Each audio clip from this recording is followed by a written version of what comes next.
యేసయ్యేనండి. నీ పాప భారం తొలగించేది యేసయ్యేనండి.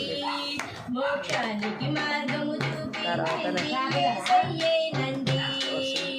రండి వీరులకు తండ్రులు చేసే యేసయ్య సుచరిత్ర వేగిరామే వినుటకురా రండి.